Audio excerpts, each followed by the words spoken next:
The photograph was beautiful, warm light, everyone smiling. The Ashford family gathered in the living room of a house that Pamela had chosen furnished and paid the deposit on. She wasn't in it. Not cropped out by accident. Not forgotten in the shuffle of positioning and lighting adjustments. Derek had looked at the final print, nodded once, and hung it on the wall-centered level, permanent in the spot where their wedding photo used to be. Beverly had stood beside him, hands folded, and said nothing, which meant she approved. Pamela came home at 6:47 that evening. She set her keys on the counter, she walked into the living room, and she stood in front of that wall for a long time. She didn't cry, she didn't ask. She took out her phone and photographed the wall. Not because she was sentimental, because she had already learned a long time ago from a man who built an empire before she could read the documentation is the quietest form of power. What Derek didn't know, standing in that kitchen pouring himself a drink, was that the woman he had just erased from the frame was the only heir to $1.4 trillion. He would find out. Just not yet. Before we go any further, if this story's already hitting something deep, tell me where in the world you're watching from. Drop your country and your local time in the comments. I read every single one. And if you haven't subscribed yet, hit that button and turn on notifications. We drop new stories every week and you don't want to miss what's coming next. The first time Beverly Ashford looked at Pamela, the way you look at a piece of furniture that doesn't match the room, Pamela and Derek had been married for 11 days. It was a Sunday, a family dinner. Beverly had cooked, or rather Beverly had directed the cooking while Derek's younger sister Keisha actually stood at the stove. The table was set with the good plates, the ones Beverly brought out, only when she wanted people to understand that standards existed and were being maintained. Pamela had offered to help 3 times. 3 times Beverly had smiled and said, "We're fine, sweetheart, you just sit." The way she said sweetheart, teeth, present warmth, absent Pamela filed it away. Not with anger, with accuracy. She was good at that. Always had been. Dinner passed with the particular tension of a room full of people performing closeness they hadn't yet earned. Derek laughed too loud at his own jokes. Keisha kept her eyes on her plate. Beverly asked Pamela twice what she did for work, as though she hadn't been told at the engagement dinner, at the bridal shower, and at the rehearsal. "Consulting," Pamela said both times. Beverly's response. Just that. A sound that contained a full verdict. What Beverly didn't know, what none of them knew, sitting around that table with their good plates and their performed warmth, was that Pamela's consulting work was a single contract she maintained out of personal preference. A project she had chosen because it interested her, not because she needed the income. The income she had was the kind that didn't appear on a pay stub, the kind that lived in trust documents and asset portfolios, and a leather-bound folder in Patricia Wells's office safe that hadn't been opened in 2 years. Pamela ate her food and said the right things, and drove home beside her husband of 11 days and thought, I can do this. This is manageable. She was not wrong exactly. She had simply miscalculated how long manageable would need to last. By the end of the first year, the shape of things had become clear. Derek was not a cruel man by nature. That was the complicated part, the part Pamela turned over in her mind during the long drives she took alone on weekend mornings when the apartment felt too full of someone else's expectations. He had been warm once, attentive. He had remembered that she took her coffee black, that she hated overhead lighting, that she got quiet when she was overwhelmed rather than loud. But Derek was a man who needed an audience. Not in a dramatic way, in the quiet, constant way of someone who had been told his whole life that he was exceptional and had built his entire interior architecture around that belief. He needed to walk into a room and have the room rearrange itself around him. He needed his wife to be a reflection, bright, admiring, appropriately dependent. Pamela was none of those things. Not because she was difficult, because she was complete. She had been complete long before she met him, shaped by a father who never once suggested that her value was contingent on someone else's approval. That completeness Derek had initially called confidence. He had loved it in the beginning, told her so, showed her so, held her face in both hands, and said, "You are the most self-possessed woman I have ever met," like it was the highest compliment he knew. By year 2, he called it coldness. By year 3, he had stopped calling it anything. He had simply started arranging his life around her absence.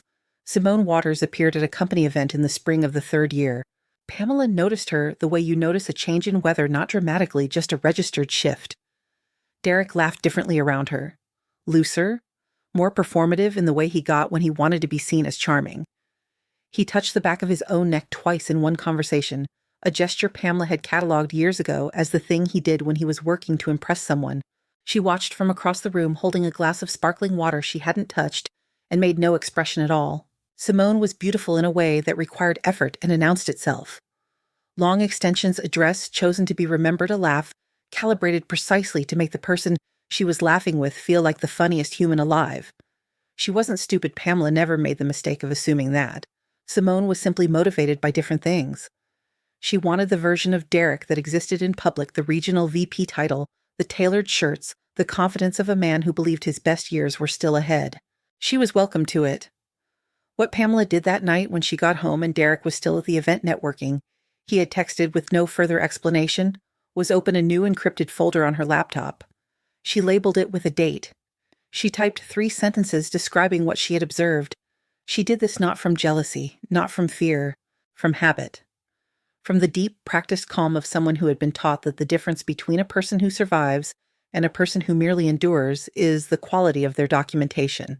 By the time Derek hung that photograph on the wall, the one with no space for her, Pamela had 14 months of entries in that folder.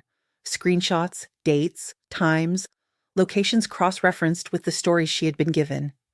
2 emails that had been forwarded to her by mistake. Simone had typed the wrong address once, and Derek had replied without noticing the thread had traveled somewhere it shouldn't. Pamela had read both emails twice, saved them without comment, and made dinner. She was not collecting evidence of a crime. Not yet. She was building a record of a pattern, because patterns her father had told her once are what courts believe when they don't believe people. She opened her laptop the night after the photograph went up. She added a new entry date description, a note about the location on the wall where their wedding photo had been replaced. Then she sat for a moment, fingers resting on the keyboard. And then she opened her contacts, scrolled to a name she hadn't called in 2 years, and let it ring. Patricia Wells picked up on the second ring. "Pamela." Her voice unhurried, unsurprised, the voice of a woman who had been half expecting this call. "Patricia," Pamela said, "I think it's time." A pause. Not hesitation, consideration. "I'll clear my Thursday," Patricia said. Pamela closed the laptop. Outside, the city moved the way it always did, indifferent, continuous, unbothered by the private reckonings of the people inside it. Somewhere in that same city, Derek was probably with Simone. Beverly was probably planning something. The photograph was still on the wall downstairs, centered and level with no space where Pamela should have been. She was not angry about the photograph, not anymore. She was simply ready. Patricia Wells had an office on the 14th floor of a building in Midtown that did not advertise itself. No logo on the exterior, no receptionist who smiled too broadly. Just a plain glass door with a suite number etched into it, and beyond that a room that smelled like old paper and serious money, and the particular quiet of a space where consequential things had been decided for a very long time. Pamela had been here twice before. Once at 9 years old, sitting in the chair across from Patricia's desk, with her legs not quite reaching the floor, while her father signed documents she wouldn't fully understand for another decade.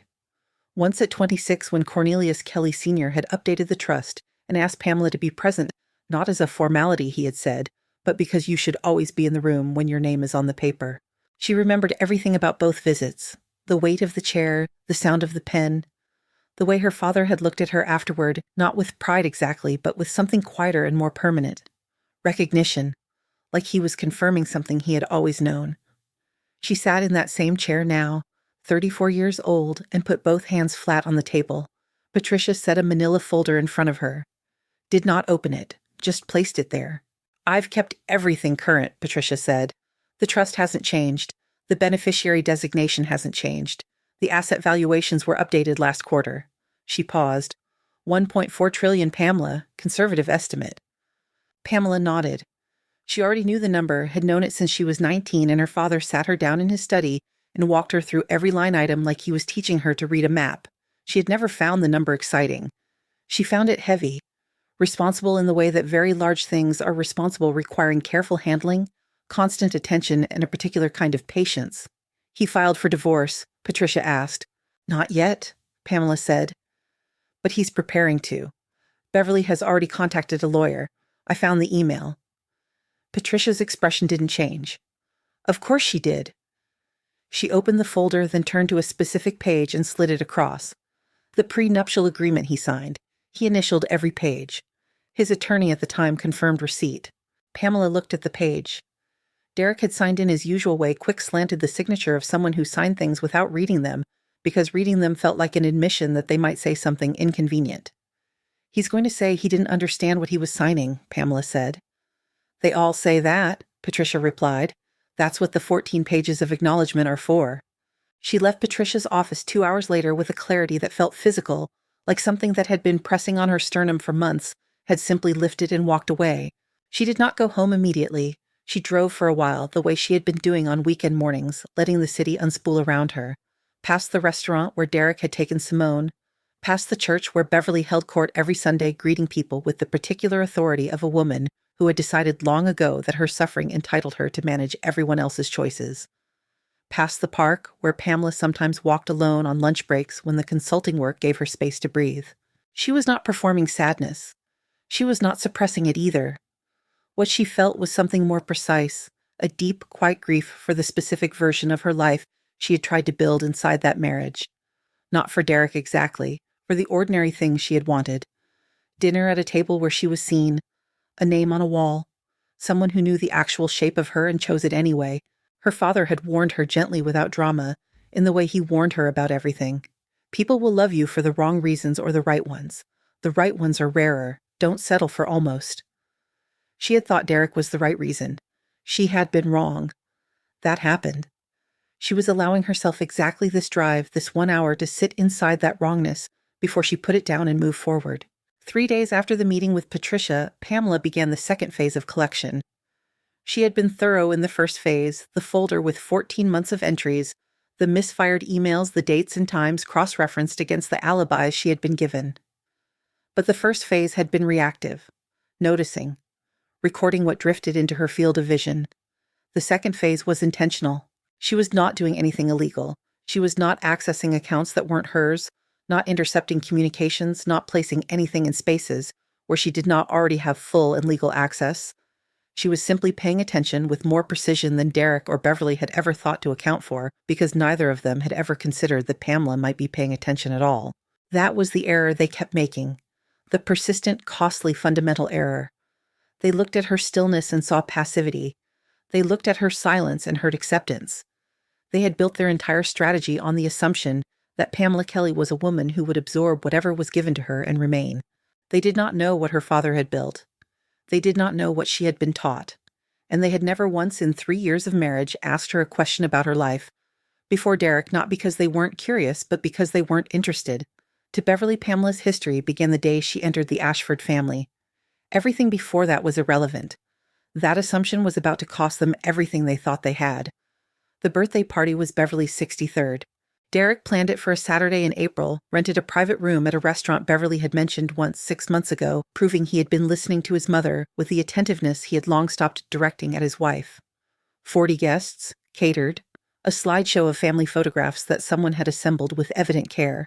Pamela was not invited. Derek told her about it on a Wednesday evening, standing in the kitchen with his back to her, his voice carrying the particular flatness of someone delivering information they know is wrong but have decided to deliver anyway.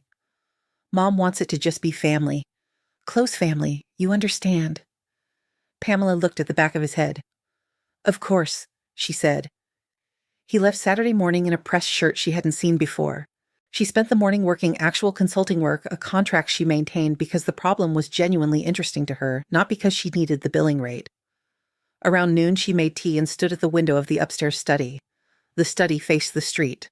From there, if she angled herself correctly, she could see the driveway. She wasn't watching for anything in particular. She was simply present. At 1:14 in the afternoon, a car she didn't recognize pulled up. Simone Waters got out wearing a dress the color of burnt amber, carrying a gift bag, and walking toward the door with the ease of someone who had been to this address before. Pamela watched until the door closed behind her. Then she took out her phone and added an entry to the folder. Date, time, description. A note, SW, present at BA birthday event. Derek stated the gathering was close family only. She set the phone down and picked up her tea. It had gone slightly cold. She drank it anyway. That evening, when Derek returned smelling like someone else's perfume mixed with the particular warmth of a room full of people who had been celebrating Pamela, was reading on the couch. She looked up when he came in. He nodded at her. She nodded back. He went upstairs without saying anything about the party. She did not ask. What he didn't know, couldn't know, standing there in his pressed shirt, with his easy conscience and his complete certainty that everything was still under his control, was that in 31 days, Patricia Wells would file the first motion. In 48 days, the encrypted folder would be submitted as an exhibit. In 60 days, the name Kelly Global Holdings would be spoken aloud in a room full of people who had never once thought to wonder who Pamela really was. He went upstairs. She turned a page. The night settled around the house like it always did, quiet, unhurried, indifferent. And somewhere in that quiet, something was already moving. The restaurant was called Oleander. It was not a famous place. Not the kind of establishment that appeared in magazines or required reservations made months in advance. It was small and warm and lit with the specific amber glow of candles in glass holders, and it sat on a corner in a neighborhood that was just beginning to become something the kind of place that felt discovered rather than designed. Derek had found it by accident 3.5 years ago, taken Pamela there on their 4th date, and told her over a shared plate of braised short rib that he had never brought anyone else here. That this place was in whatever small private way theirs. Pamela had believed him. She was thinking about that now, about the particular texture of believing something as she sat in her car across the street and watched Derek hold the door open for Simone Waters. She had not come here intentionally. That was the part that required the most honest accounting.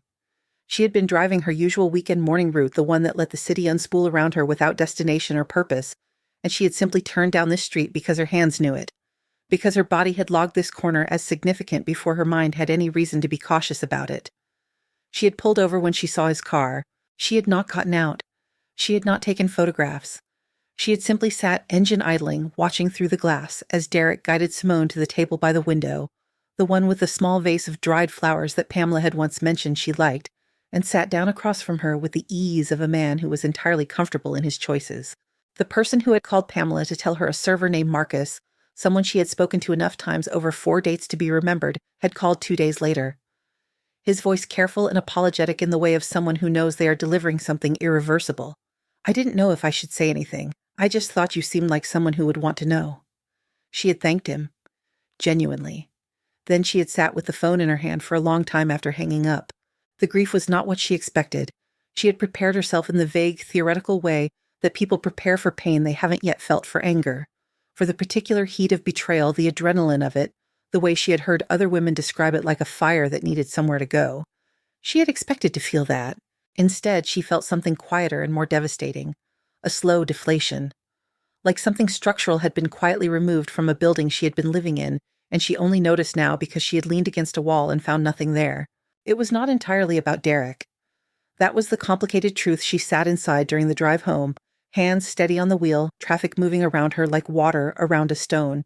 It was about the version of herself that had existed inside that marriage, the woman who had decided at 31 that she was ready to build something ordinary, a life with a table at the center of it.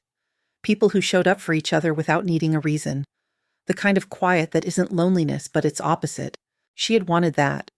Badly enough to overlook the early signs. Badly enough to interpret Derek's need for an audience as Charm Beverly's control, as love expressed through the only language she knew, the growing distance between herself and her husband, as a phase that patience would resolve. Her father had warned her not about Derek specifically, but about the general danger of wanting something badly enough to reshape the evidence. The mind is a very cooperative editor. He had said once in that dry way he had, when he was being serious, "It will cut whatever scene doesn't fit the story you've already decided to tell." She had been editing for 3 years. She sat in front of her bathroom mirror that night for a long time, not looking at herself exactly, more like looking through herself at the layers of the past 3 years stacked up behind her reflection. The 11-day anniversary dinner Beverly had not attended because of a headache that materialized 30 minutes before arrival. The work event Derek had brought Pamela to once and never again because he said the crowd wasn't really her scene, though she had been perfectly fine and he had simply stopped inviting her. The Christmas morning she had bought his mother a gift chosen with genuine care, a first edition of a book Beverly had mentioned once in passing. 6 months prior, and Beverly had opened it, said, "How thoughtful," and set it aside without looking at the cover. Small things, each one dismissible in isolation. Together they formed something with weight and shape and a name she had been slow to give it.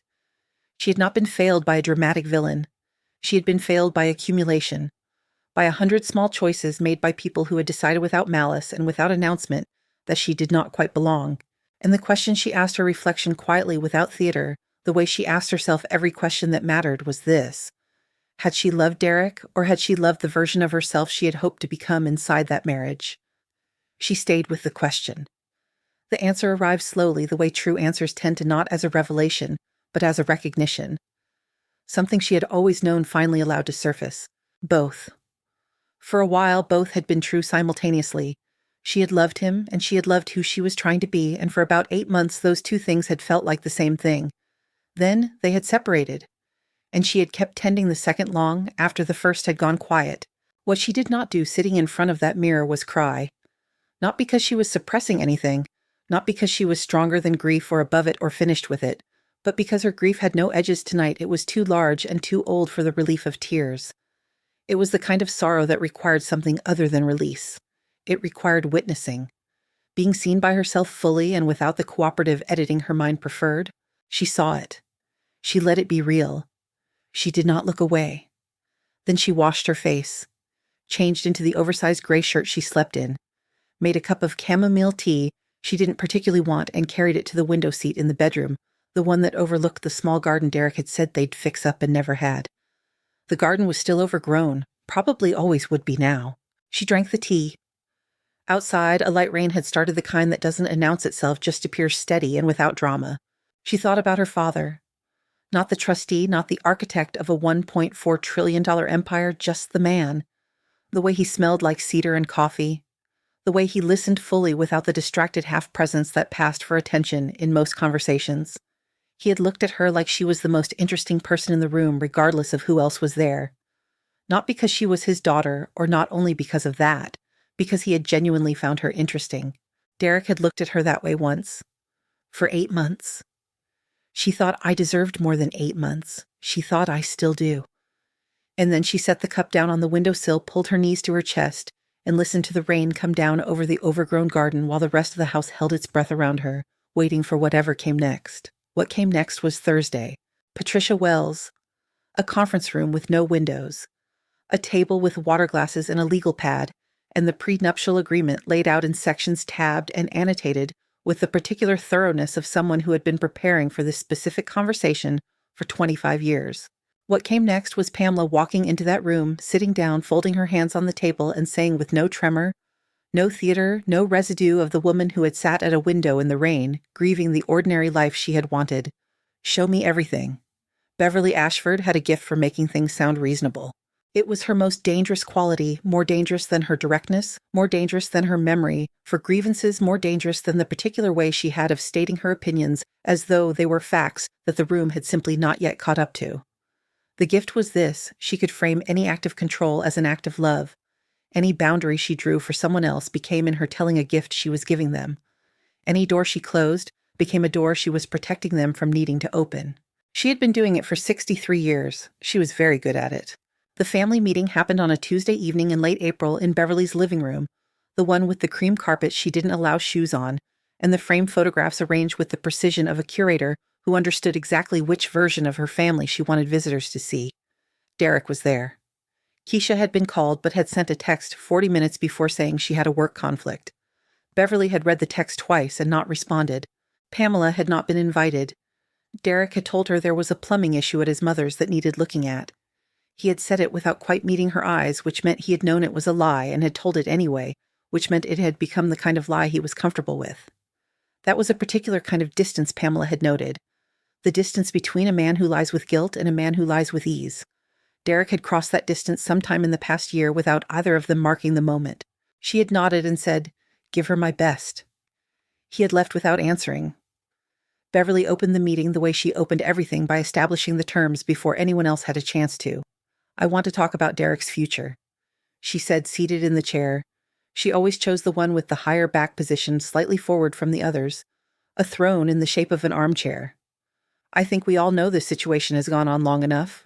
Derek sat across from her with his elbows on his knees, the posture of a man who had already agreed to everything and was waiting for the conversation to confirm it. "She's not right for you," Beverly continued. "She never was. I said that before the wedding, and I'm saying it now, not to be unkind, but because someone in this family has to be honest." She said not to be unkind the way people do when they have no interest in whether they're being kind. "She doesn't participate," Beverly said. "She doesn't try. She sits in that house like she's waiting for something, and I have never once felt, not one time, that she was actually present, that she actually wanted to be part of this family." Derek said nothing. His silence was the particular silence of agreement. And the house, Beverly said, moving forward the way she always moved forward, one thing established then the next. We need to talk about the house. This was the pivot. This was the thing Beverly had been building towards since before she sat down. Everything before it had been preparation, the framing of Pamela as absent, as insufficient, as a problem requiring resolution, so that the next part would feel like a natural conclusion rather than what it actually was. If you're moving forward and I believe you should, then the house needs to be addressed before she has any opportunity to complicate things. Her name is on the deed alongside yours. That needs to be resolved. Derek looked up then. Her lawyer is Patricia Wells. Beverly paused. A flicker of something not quite concern, not quite respect moved behind her eyes and was gone. I know who Patricia Wells is. She came highly recommended to Pamela, apparently, Derek said, and there was something in his voice now, a thread of something that was not yet worry, but was adjacent to it. Someone in her family used her. Beverly absorbed this.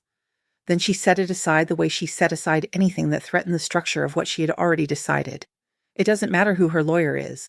What matters is that we move before she does. I've spoken to Gerald Watkins. Gerald Watkins was an attorney Beverly had used for a property dispute 12 years ago. He worked out of an office building in the suburbs and had a reputation for being aggressive on paper, and less so in person, the legal equivalent of a dog that barked from behind a fence. He can handle the filing, Beverly said. Derek, you just need to decide. Derek was quiet for a moment. Outside, Beverly's neighbor was mowing a lawn and the sound came through the window, ordinary suburban, absurdly normal against the particular weight of what was being decided in this room. I've decided, Derek said. Beverly nodded once, hands folded. A woman who had arranged the world to her specifications and was taking a moment to appreciate her work. What neither of them knew, sitting in that cream-carpeted room, with their certainty and their plan and their fundamental misunderstanding of who Pamela Kelly was that Patricia Wells had already filed the first motion 4 days prior, that the encrypted folder with 14 months of entries had already been transferred to a secure legal archive, that the prenuptial agreement Derek had signed without reading contained a clause 4 pages in clearly marked initialed by Derek's own hand that made any unilateral action regarding shared property during active divorce proceedings not merely inadvisable, but actionable. They were building a strategy for a battle that had already begun. They were just the last to know it. Simone began appearing in the Ashford household with increasing regularity in the weeks that followed. First, at a Sunday dinner Beverly hosted introduced as a friend of the family with the particular emphasis Beverly placed on words she wanted people to accept without examining. Then, at a barbecue. Then, unremarkably, at a Thursday evening that Derek framed to Pamela as working late and Pamela filed under the date in her folder without comment. Simone moved through these spaces with the confidence of someone who had been told she was stepping into a vacancy. Beverly had given her the language for it, subtle, efficient, the kind of welcome that didn't announce itself but made itself felt. A chair left open. A question asked. An interest in her opinions that Beverly had never once extended to Pamela in 3 years of Sunday dinners. Pamela observed all of this from a particular distance. Not physical distance, she was not a woman who ran from discomfort. Interior distance. The distance of someone who has already turned the page and is watching the previous chapter resolve itself, curious about the details, but no longer invested in the outcome. She watched Derek come home later, watched him grow more careful with his phone, watched him stop asking her questions about her day, not with hostility, which would at least have required engagement, but with the complete disinterest of a man who had reclassified her in his mind and was simply waiting for the administrative process to confirm it. She watched all of it. She said almost nothing. What he did not know was that every silence she offered him was not absence. It was inventory. She was counting everything, every shifted dynamic, every reclassification, every small act of erasure with the calm precision of someone who understood that the value of a record is proportional to the patience it took to build it. Beverly was setting the stage. She was very good at staging things. What she had not accounted for was that Pamela had been watching stagecraft. Her entire life had grown up in rooms where the stakes were real and the performances elaborate, and the difference between the two mattered enormously. Had been taught by a man who never once confused the theater of a thing for the thing itself. Beverly was setting the stage. Pamela was watching the exits. The call came on a Friday. Derek standing in the kitchen with his back to her again, that had become his preferred posture for delivering news, as though not seeing her face made the words easier to say. I think we should talk this weekend, he said. About where things are going. Pamela looked at the back of his head. at the shirt she had ironed 3 months ago when she was still doing that, at the particular tension in his shoulders of a man who had rehearsed something and was not quite ready to deliver it. "Of course," she said. She picked up her bag and walked to the door. "Pamela." She turned. He was still not looking at her. I think it would be better if we could do this without it getting complicated." She looked at him for a long moment, at the man she had married, at the man she had known for 4 years and recognized now as a stranger wearing familiar clothing. "I'm sure it will be fine, Derek," she said. And she left. Patricia Wells's conference room had no windows. Pamela had noticed this both times she had been here as a child, and she noticed it again now, the deliberate absence of outside light, the way the room existed in its own sealed atmosphere, removed from the weather and the street noise and the ordinary passage of time. It was not an oversight. Patricia had designed it this way. "Windows invite distraction," she had said once years ago to a younger Pamela who had asked, "And distraction is expensive." The room held a long table, 8 chairs, a credenza along one wall, with water and glasses arranged with geometric precision, and a whiteboard that was always clean when Pamela arrived, as though Patricia erased everything before each meeting as a matter of principle. The lighting was even and unhurried. The air was cool.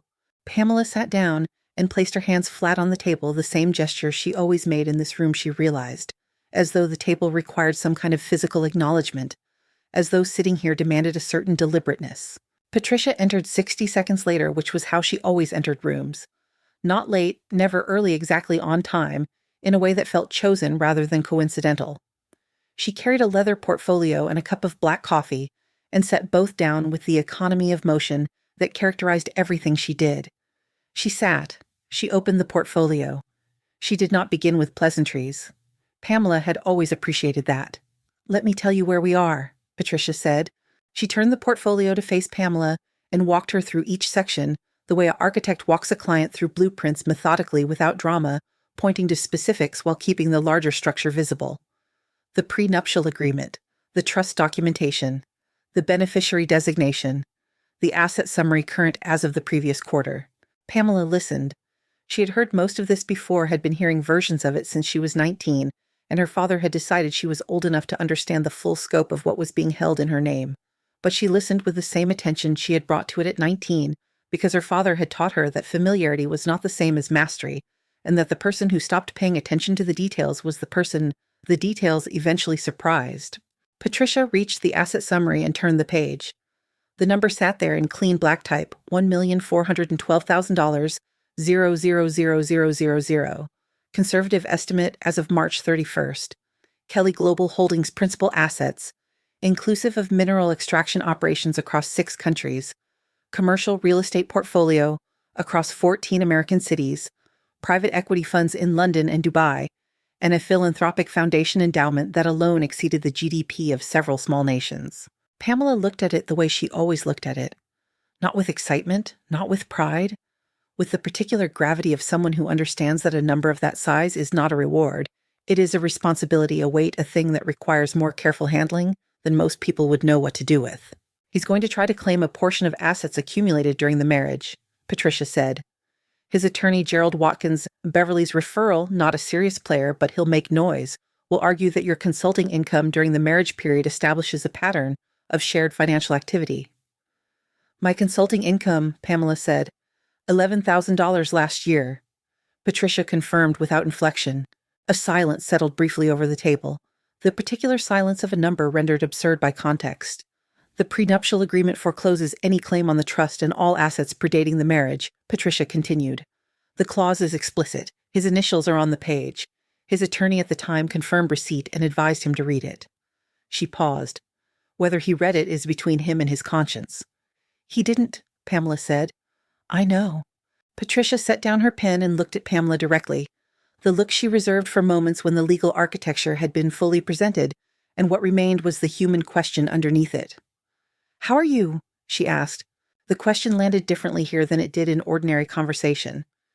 In ordinary conversation, it was a pleasantry, a social gesture, a door that wasn't meant to open all the way. From Patricia in this room, it was a genuine inquiry. The question of a woman who had known Pamela since she was 9 years old, who had watched her father build something extraordinary, and watched him protect his daughter with equal care, and who understood that the architecture of law and the architecture of a person's interior life were not the same thing and required different kinds of attention, Pamela considered the question with the seriousness it deserved. "I'm clear," she said finally. "I was sad for a while. I think I'm finished with that part." Patricia nodded. She accepted this without embellishment, without the reflexive sympathy that would have required Pamela to manage someone else's feelings about her situation. Just received, understood, moving forward. "Your father would have wanted to handle this himself," Patricia said. Not unkindly, as a fact. "I know," Pamela said, "but he's not here." "No." Patricia picked up her pen again.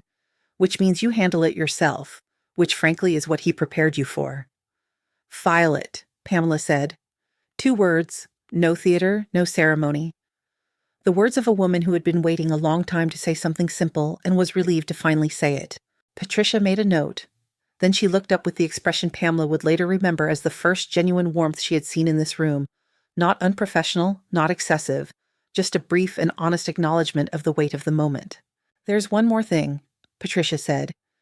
She reached into the back of the portfolio and removed a single envelope, cream-colored, slightly aged, at the corners sealed. On the front in handwriting, Pamela recognized immediately and felt in her sternum like a low note played on a cello for Pamela. "When it's time." Her father's handwriting. She had not known the envelope existed. "He left it with me 4 years ago," Patricia said quietly. "He said you'd know when to open it." Pamela took it, held it in both hands. The paper was heavier than it looked, or perhaps that was just the weight of what it represented. 25 years of a man watching his daughter move through the world and waiting with patient and absolute faith for the moment she would be ready for everything he had built. She did not open it in the conference room. She placed it carefully in her bag between her notebook and her phone and sat for a moment with her hands resting on the table.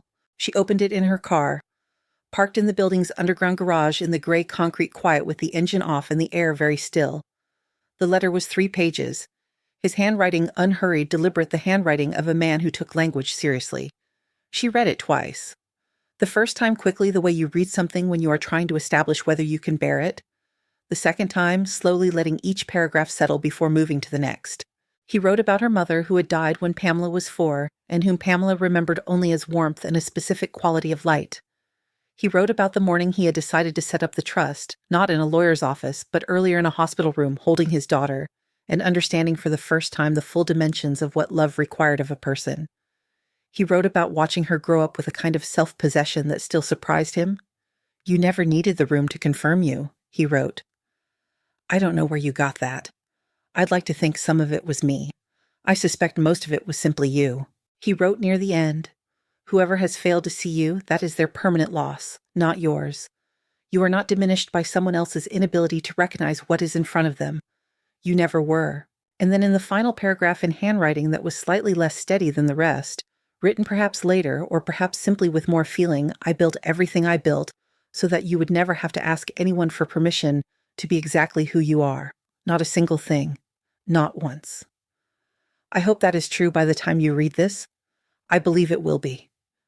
Pamela folded the letter along its original creases and placed it back in the envelope. She sat in the parking garage for a long time. When she finally started the car, she was not crying. She was not performing composure either. She was simply present, wholly, quietly, entirely herself in the particular way her father had described, the way she had apparently always been. She pulled out of the garage and into the afternoon light. Behind her, in Patricia Wells's office on the 14th floor, the filing had already been submitted. It had begun. Derek found out about Patricia Wells on a Wednesday. Not from Pamela. Pamela had said nothing, had continued moving through the house with the same unhurried quiet she always carried, making coffee in the morning, leaving for work at the same time, returning in the evening with the same composed expression that Derek had spent 3 years misreading as indifference. She had given him nothing to read. No signs of preparation, no change in temperature. He found out from Gerald Watkins, who called him at 11:47 in the morning while Derek was in a meeting. He had to step out of standing in the hallway outside the conference room with his phone pressed to his ear and a feeling beginning in his chest that he did not yet have a name for. "Her attorney filed a response to our preliminary notice," Gerald said. His voice had a quality Derek hadn't heard in it before, a careful neutrality that was itself a kind of signal. "The firm is Wells Okafor and Associates." Derek knew the name. Vaguely, the way you know the names of things that exist in a register above your ordinary life, the way you know the names of certain hospitals, certain law schools, certain addresses in certain cities. You know them not because you have ever needed them, but because their reputation has reached you anyway. The way the reputation of serious things tends to reach people whether or not they are prepared for it.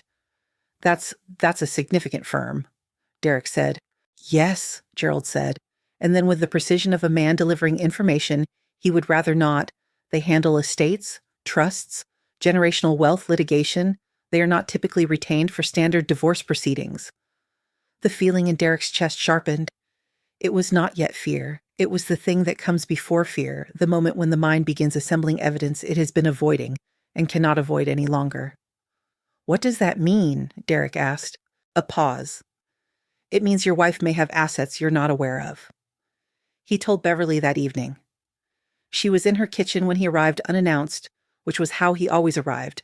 Beverly had made it understood early in his life that her door was always open to him, a policy she had never once extended to Pamela. He sat at the kitchen table and told her what Gerald had said, and Beverly listened with the stillness of a woman rapidly recalculating. Wells Okafor, she repeated.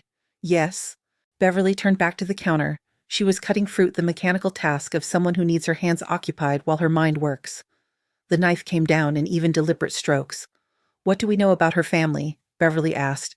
I know what she's told me, Derek said. Her father died 14 months ago. He was in business, she always said, consulting investment. She never talked about it much. And you never asked. It was not a question. It was an accounting brief and devastating and accurate in the way Beverly's observations about Derek always were the ones she made when there was no one else present, and the performance of maternal support could be briefly suspended in favor of the truth. Derek said nothing. Beverly set the knife down. We need to move on the house, she said, before whatever this is becomes something we can't manage. If she has resources we don't know about, we cannot allow her to use this process to complicate a straightforward asset division. The prenup covers what it covers, Beverly said, turning to face him now. The house was purchased during the marriage.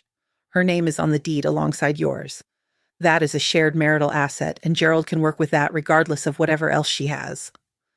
Derek looked at his mother, at the certainty in her face, the absolute load-bearing certainty of a woman who had never once considered that she might be operating with incomplete information.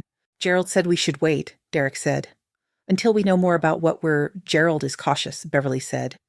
Cautious is fine when you have time. We don't have time. We move now. The document was Gerald's idea, technically. That was the detail that would matter later. The question of who had proposed it, who had drafted it, whose hand had moved the pen across the authorization form before Pamela's signature appeared at the bottom in ink. That was not quite the right pressure, not quite the right angle, not quite the specific left-leaning slant that characterized every document Pamela Kelly had ever signed. It was a property authorization form. Routine in appearance, the kind of document that moved between attorneys and transactions, everyday unremarkable in format, and devastating in implication. It authorized the listing and sale of the marital home signed by both parties, effective immediately upon filing. Pamela had not signed it. Gerald had prepared the document. Beverly had provided the comparison signature taken, she would later claim, from a card Pamela had signed at a family event 2 Christmases prior, which Beverly had kept in a drawer with no stated reason for keeping. The signature had been reproduced. The document had been notarized by a notary whose relationship to Gerald's office would become in subsequent weeks a matter of significant legal interest. And the filing had been submitted to the county recorder's office on a Thursday afternoon. Patricia Wells's office received an automated alert at 4:23 that same afternoon. Patricia called Pamela at 4:31. "Are you sitting down?" she asked, which was not a phrase Patricia used in ordinary circumstances, which meant these were not ordinary circumstances. "Yes," Pamela said. She was in her car parked outside a grocery store, a bag of things she had bought on autopilot sitting in the passenger seat. "Someone filed a property authorization for the marital home this afternoon. Your signature appears on the document." A silence. "I didn't sign anything," Pamela said. "I know," Patricia said. And in those 2 words was the contained entirety of what this meant. The legal exposure, the criminal implication, the spectacular and irreversible nature of what Derek and Beverly had just done to themselves in their panic to get ahead of a situation they had never properly understood. Patricia was waiting when Pamela arrived at the office 40 minutes later. The document was on the table, a printed copy, the alleged signature circled in red ink. Pamela sat down and looked at it. at the signature that was hers and was not hers, close enough to pass a casual inspection, not close enough to survive a forensic one. She looked at it for a long time, not with anger exactly. With something more precise than anger, the particular clarity of a person watching someone else make the decisive mistake, the unforced error, the move born of panic that hands the entire game to the other side. Forensic handwriting analysis, Patricia said. We file the criminal referral simultaneously with the motion to invalidate. Forgery of a legal document during active divorce proceedings. That's not a civil matter. That's a criminal one. Beverly, Pamela said, not a question. Almost certainly, Patricia confirmed. Gerald may have facilitated, but he didn't conceive of it. This has her fingerprints on it. Literally, possibly. Pamela looked up from the document. The notary. Already being looked into, Patricia said. She paused, then she placed both palms on the table and looked at Pamela with the expression of someone who has waited a long time for a specific moment and is now watching it arrive. Pamela, she said, they just handed us everything. The words landed in the room and settled there, quiet absolute, carrying the full weight of what they meant. Pamela looked at the document one more time, at the forged signature, at the panicked, clumsy, catastrophically revealing act of two people who had spent 3 years underestimating her and had finally irrevocably run out of room to do so. She thought of her father, of the letter in her bag, of the line near the end, you are not diminished by someone else's inability to recognize what is in front of them. She looked at Patricia. File everything, she said. The photograph lived on her nightstand. Not framed, she had never gotten around to framing it, or perhaps had never wanted to sensing that a frame would make it formal in a way that changed what it was.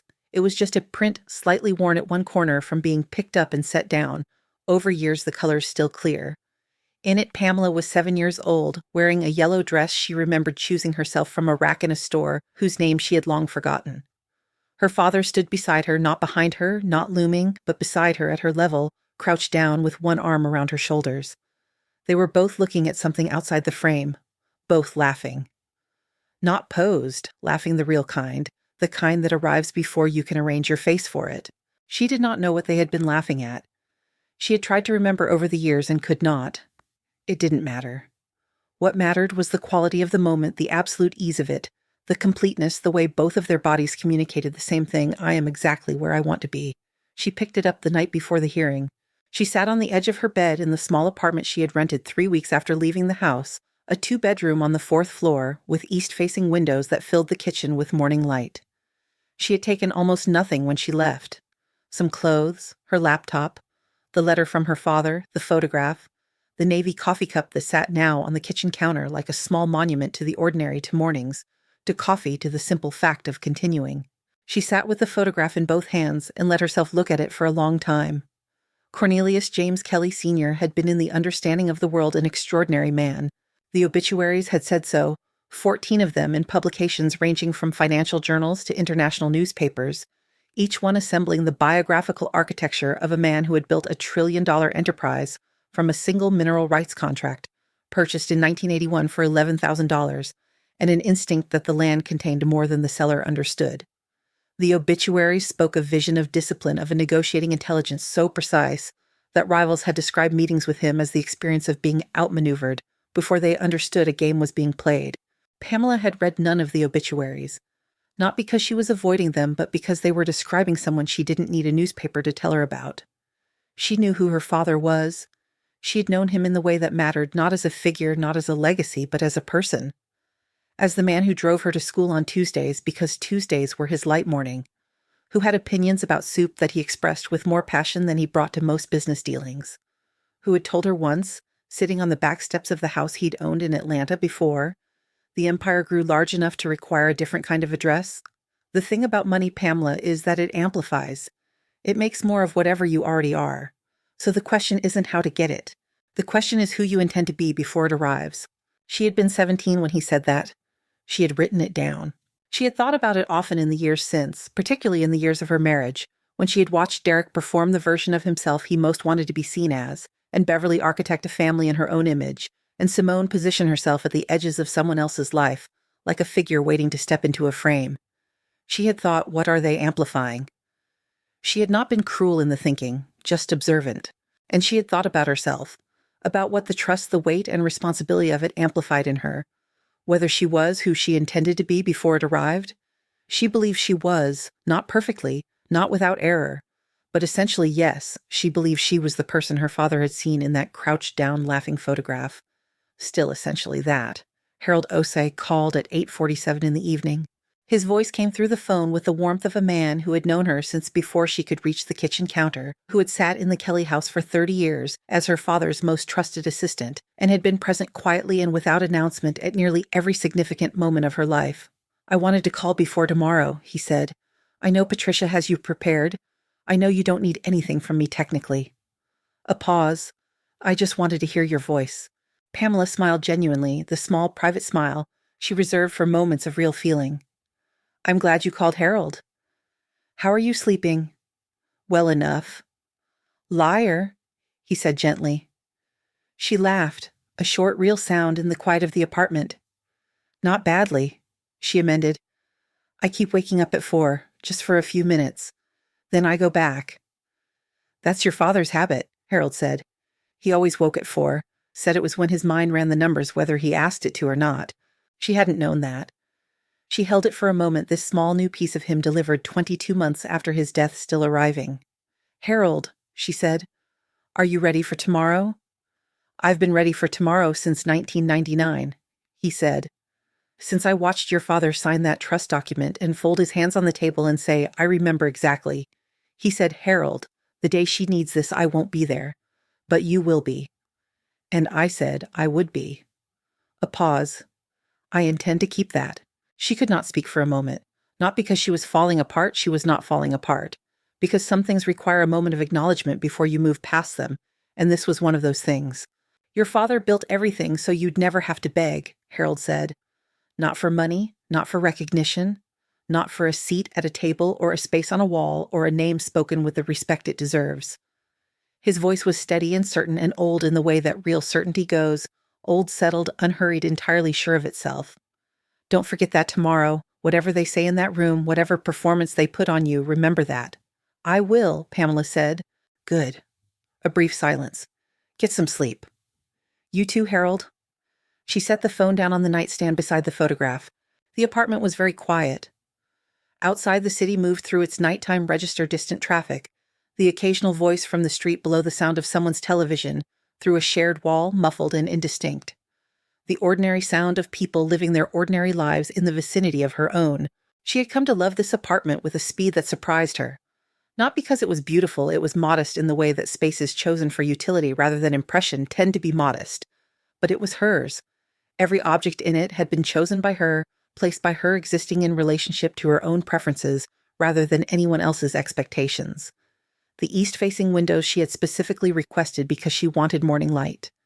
The bookshelf she had assembled herself over an afternoon with a degree of satisfaction disproportionate to the task, the navy cup on the counter. She lay back on the bed without changing the photograph still in her hand. She thought about the hearing, about Patricia's 400-page portfolio, about Harold in the witness row tomorrow morning, steady and unhurried, a man who had kept his word for 25 years. About the document in Patricia's safe, the letter her father had written to the court in his own hand, confirming everything. She thought about Derek. Not with anger. Not with residual longing either. With the particular clarity of someone who has set something down and discovered with some surprise that their hands are lighter than expected. She wished him genuinely, without irony, the capacity to eventually become someone better than who he had been in this marriage. Not for her sake, for his own. She thought about Beverly and found she could not summon a similar generosity. Not yet. Perhaps later. She thought about her father, about the yellow dress and the laughter and the thing outside the frame they had both been looking at. She set the photograph down. She closed her eyes. The city continued its quiet work outside the window. The nightstand clock moved through its numbers. And Pamela Kelly, sole beneficiary of Kelly Global Holdings, daughter of Cornelius James Kelly, senior woman, who had been cut from a photograph and was about to walk into a room that would change everything, breathed in, breathed out, and let the night do what nights do. She did not sleep immediately, but when she did, she slept without dreaming. The courtroom was smaller than people imagined courtrooms to be. Not a grand hall with vaulted ceilings and the weight of institutional architecture pressing down from above. Just a room functional, fluorescent lit, with wooden benches worn smooth by decades of people sitting in them waiting for things to be decided. A judge's bench at the front, 2 tables facing it, a gallery of perhaps 30 seats, half of them occupied. Pamela arrived at 8:54, 6 minutes before the session was called to order, and sat beside Patricia without looking at the gallery. She knew Derek was at the other table. She had registered his presence in her peripheral vision, the way you register whether a fact of the environment requiring no particular attention. She knew Beverly was in the gallery's second row, dressed in the burgundy church dress she wore when she wanted to communicate righteousness. She knew Simone was not present, had confirmed this with a single glance, when she entered the absence noted and filed without sentiment. She placed her hands flat on the table. Patricia sat beside her with the leather portfolio, thicker today than Pamela had seen it, expanded by weeks of additional filings, the forgery documentation, the forensic handwriting analysis, the notary investigation report, and the materials Harold had provided from the Kelly family archive. It sat on the table between them like a quiet, patient thing waiting to be opened. Gerald Watkins sat at the other table beside Derek. He had the look of a man who had spent the past 2 weeks receiving information that progressively revised his understanding of the situation he had agreed to manage. His suit was pressed. His face was not. The session opened with procedural matters. Filings acknowledged, motions entered into the record, the administrative language of law moving through the room in its unhurried bureaucratic rhythm. Pamela listened without expression. Derek, she noticed in her peripheral vision, had adopted the posture of a man performing calm shoulders back hands, visible on the table, jaw set in the particular way of someone who has decided that confidence is an expression rather than a condition. Gerald opened for the respondent with a presentation of what he characterized as a straightforward marital asset division. He spoke about the house, about Derek's professional contributions during the marriage, about the shared financial life of 2 people who had built something together and were now navigating its dissolution. He used the word equitable 7 times in 12 minutes. He spoke with the confidence of a man who believed he understood the room he was in. Patricia let him finish. She did not stand immediately when it was her turn. She sat for exactly 3 seconds, not dramatically, not for effect, simply with the patience of a woman who had learned long ago that the room always tilts toward whoever is not in a hurry. Then she stood. "Your Honor," she said, "I'd like to begin by entering a series of documents into the record. The first is a forensic handwriting analysis conducted by Dr. Renata Osebonsu of the Institute for Document Examination regarding a property authorization form filed with the County Recorder's Office on April 29th, bearing the purported signature of my client Pamela Kelly." She placed the document on the clerk's table without theatrics. Dr. Osebonsu's findings are unambiguous. The signature on that document is not my client's. It was reproduced from a sample taken without her knowledge and applied to a legal filing during active divorce proceedings. This constitutes criminal forgery under state statute, and a separate referral has been filed with the district attorney's office concurrently with today's proceedings. The room changed temperature. It was not a dramatic shift, no gasps, no outbursts, no Hollywood moment of collective reaction. It was subtler than that, a quality of attention that sharpened. The judge's pen, which had been moving, stopped. Gerald Watkins looked at the document Patricia had placed on the clerk's table with the expression of a man watching a car accident develop slowly enough to see every stage. Derek's hands visible on the table did not move, but his jaw changed, something released in it, some structural tension, as though a cable had been cut. Patricia continued. She presented the forensic report. She presented the notary investigation findings. The notary in question, it had been established, shared office space with Gerald Watkins' firm through a subletting arrangement that had begun 14 months prior. She presented Beverly's written communication to Gerald regarding the property recovered through a legal discovery request that Gerald had been slow to fulfill and that the judge had compelled 10 days ago. Each document entered the record cleanly without argument. Gerald objected twice. Both objections were overruled. He stopped objecting. "Your Honor," Patricia said, "I'd now like to address the matter of marital assets in their complete and accurate scope." She opened the portfolio. From the back row of the gallery, Harold Ossie, gray cardigan, reading glasses on his nose, the stillness of a man who had been waiting 25 years for this specific moment, watched without expression. Patricia placed a document before the judge. Then she placed a copy before Gerald Watkins. She placed a third copy on the table in front of Derek, with the care and deliberateness of someone setting down something irreversible. "This is the trust instrument establishing the sole beneficiary of Kelly Global Holdings," Patricia said. "Executed in 1999. Irrevocable. Naming Pamela Kelly as sole beneficiary of all principal assets, subsidiary holdings, and investment portfolios held under the Kelly Global Holdings corporate structure." She turned to the next page in her own copy. Read from it without raising her voice, without slowing for effect, the way you read facts that do not require performance to carry their weight. Kelly Global Holdings. Sole beneficiary Pamela Ann Kelly. Total asset valuation as of the most recent quarterly assessment, $1.4 trillion. The room was very still. $1.4 trillion. The number moved through the space the way large numbers do when spoken aloud in small rooms, not loudly but with a kind of displacement, as though the air needed to rearrange itself to accommodate the scale of what had just been introduced. The judge looked at the document. Read it. Looked up at Patricia. Read it again. Gerald Watkins had gone very still at his table. He was looking at the copy in front of him with the expression of a man reading something he needs to read 3 times before his mind will accept it as real. Derek. Derek was looking at Pamela. She did not look back. She kept her eyes forward, hands flat on the table, her posture unchanged from the moment she had sat down. The same composure she had carried through 3 years of Sunday dinners and birthday parties she was excluded from, and a photograph hung on a wall with no space for her.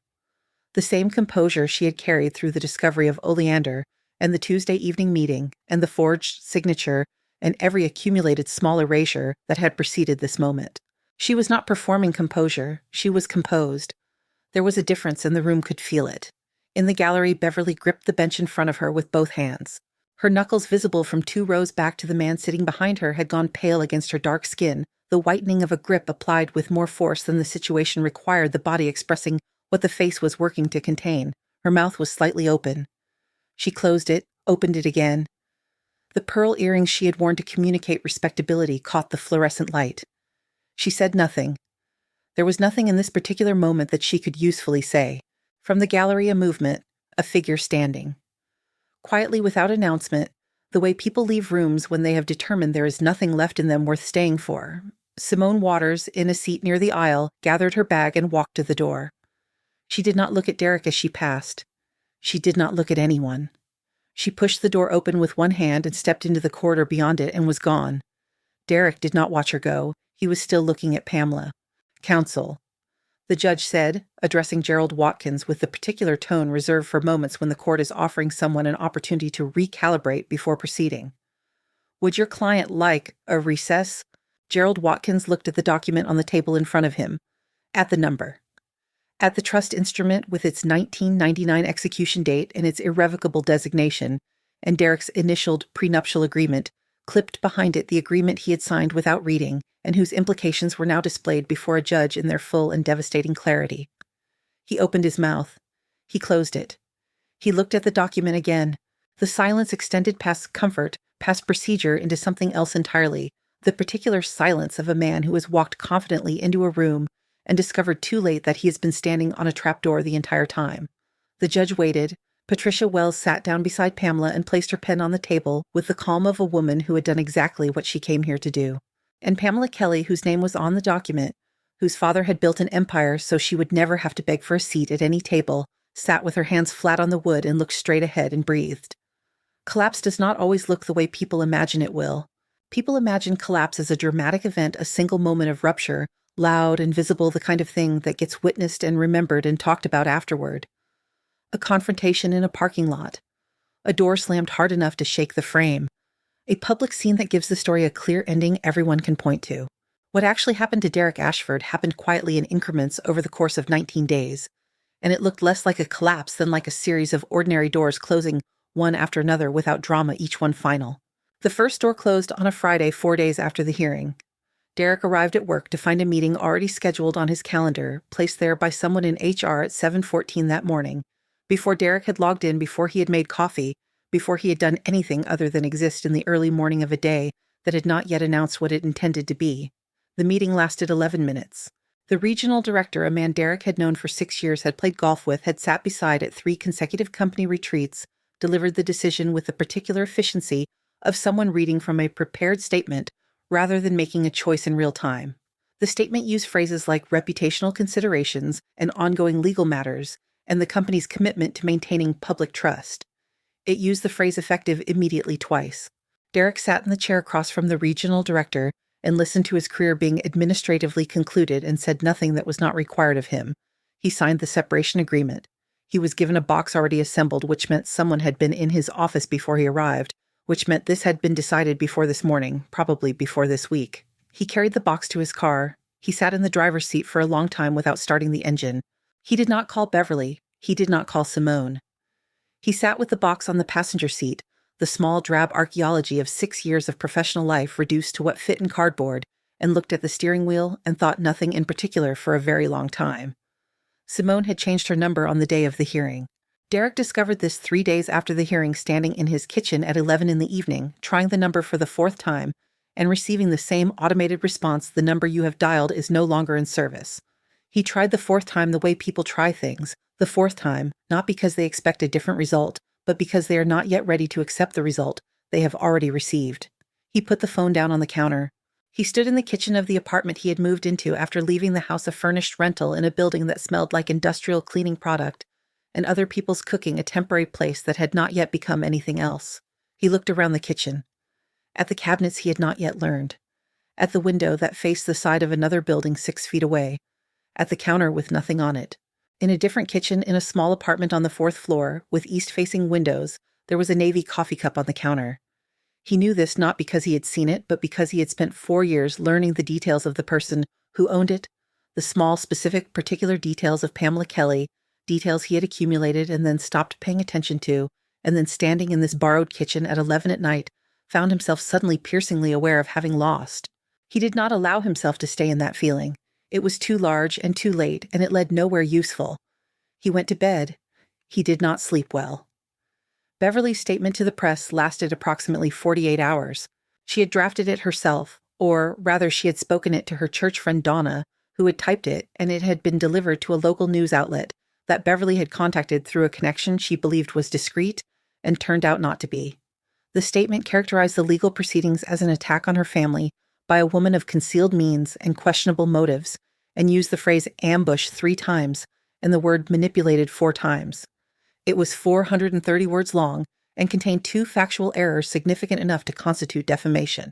Patricia Wells responded not with a counterstatement, but with a letter 3 paragraphs delivered to the outlet's legal department within 24 hours of publication, citing the specific factual inaccuracies, noting the relevant legal exposure, and inviting the outlet to correct the record at their earliest convenience. The outlet removed the statement from their website within 2 hours of receiving the letter. Beverly was not informed they had done this until she called the outlet herself 3 days later to follow up on the response she was expecting, and was told by an assistant who sounded young and uncomfortable that the piece had been taken down and the outlet would not be pursuing the story further. She hung up the phone. She was in her living room, the cream carpet, the framed photographs, the throne-shaped armchair. She sat in the chair and looked at the room she had arranged to her precise specifications, and felt for the first time in as long as she could remember that the specifications had not accounted for everything. The pearl earrings were on the side table. She had taken them off when she came home from the hearing and had not put them back on. The criminal investigation moved on its own timeline, independent of the divorce proceedings, slower, more deliberate, indifferent to the personal urgencies of the people involved. Gerald Watkins retained separate counsel. This was noted by several people and commented on, by none of them officially, though it communicated with perfect clarity his understanding of what the investigation was likely to establish. The notary, when interviewed by investigators, provided a statement that did not align in all particulars with Gerald's account of the authorization form's execution. The investigators noted the discrepancies. The process continued. Derek received a letter from the district attorney's office on a Tuesday, the kind of letter that arrives in a plain envelope and sits on the kitchen counter for 40 minutes before the person it is addressed to can bring themselves to open it. He opened it standing up, which is how people open things they are afraid of. He read it through once, set it down, read it again. He called a lawyer he found through a referral from a colleague who had no connection to Gerald Watkins or Beverly Ashford or any of the preceding events. He made the appointment for the following morning. He did not tell Beverly. The not telling Beverly was itself a kind of ending, perhaps the most final one. The severing of the particular dependency that had made him, across 4 years of marriage, choose his mother's certainty over his wife's quiet and steady presence. The recognition arrived at too late and in the wrong circumstances that Beverly's certainty had never been about him.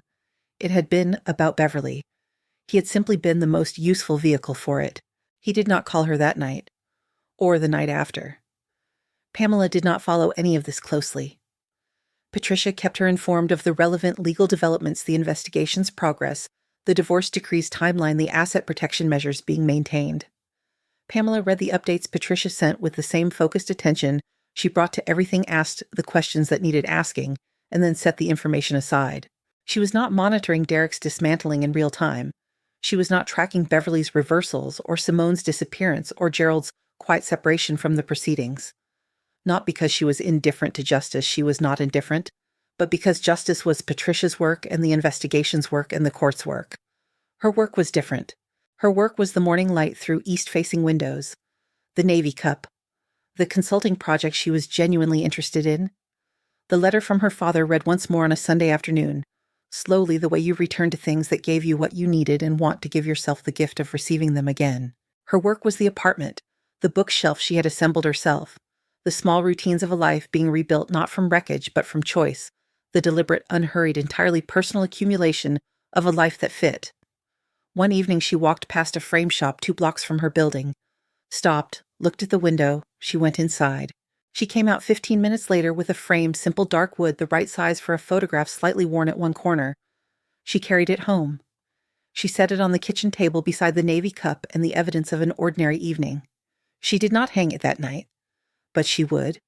She hung it on a Saturday morning in October, not ceremonially, not with the weight of occasion pressing down on the moment. She woke at her usual time, made coffee in the Navy Cup, stood at the east-facing window while the morning light came in, the way it always did, unhurried, generous, indifferent to whether anyone was there to receive it or not.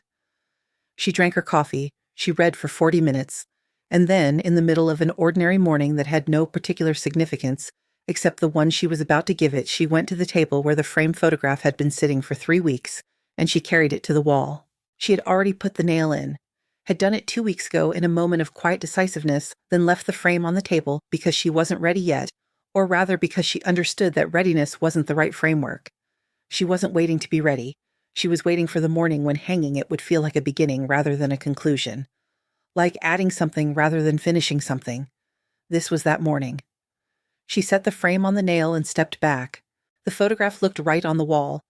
Not because the wall was the right color or the light was particularly favorable or the frame complemented the space in any designed way. It looked right because it was real, because the 2 people in it, the girl in the yellow dress and the man crouched beside her at her level, were laughing at something, outside the frame, with the absolute unself-consciousness of people who had no idea they were being preserved. They had simply been present, entirely unreservedly present with each other, and the camera had caught that the way cameras occasionally catch the real thing when the real thing is available to be caught. She stood and looked at it for a while, then she went back to her coffee. The divorce had been finalized 22 days prior. Patricia had called her when the decree came through, a brief call, businesslike in the way Patricia's calls always were, but with a warmth underneath it that Pamela recognized as genuine. "It's done," Patricia had said. And then, after a pause, "Your father would have had opinions about the timeline. He always thought courts moved too slowly." Pamela had laughed. "He thought everything moved too slowly." "He wasn't wrong," Patricia said, and that was that. The asset protections were in place. The trust remained intact, irrevocable, as it had always been, as it would remain regardless of whatever came next. The criminal proceedings involving Derek and Gerald Watkins were ongoing and were Patricia's to monitor on Pamela's behalf. Pamela had been asked twice by a journalist covering the case for a comment and had declined twice through Patricia without explanation or apology. She had nothing to say to a journalist. Everything she needed to say had been said in a conference room without windows, in a document 400 pages thick, in the specific and unambiguous language of a trust executed in 1999 by a man who had understood something important about the future. Harold Osei came for lunch on a Thursday in November. He arrived at noon with a small plant in a terracotta pot, something green and uncomplicated, the kind of plant chosen by someone who wanted to bring life into a space without making demands on it. He handed it to Pamela at the door and looked past her into the apartment with the particular expression of someone taking inventory of a person's well-being through the spaces they inhabit. "Good light," he said, meaning the apartment. "That's why I chose it," Pamela said. She made lunch simple things, the kind of food that requires attention rather than effort. Harold sat at the kitchen table and talked about his garden, about a trip he was considering to Accra, about a documentary he had watched twice because the first time he had missed things. He talked the way he always talked, unhurried, digressive, full of the small particular details of a life being lived with genuine attention to its contents. At one point, he looked at the photograph on the wall. He was quiet for a moment. Then, "I remember that day," he said. "You were 7. Your father had just closed the Namibia acquisition, biggest deal of his life to that point. He took you shopping to celebrate and told no one what he was celebrating. Just drove to the mall on a Tuesday afternoon like a man with nowhere important to be. Pamela looked at the photograph. At the yellow dress, at her father's face. I never knew that's what we were celebrating. He didn't want you to, Harold said. He said, I remember exactly. He said she doesn't need to know the numbers. She just needs to know her father shows up. Harold picked up his fork. He always showed up. She looked at the photograph a moment longer.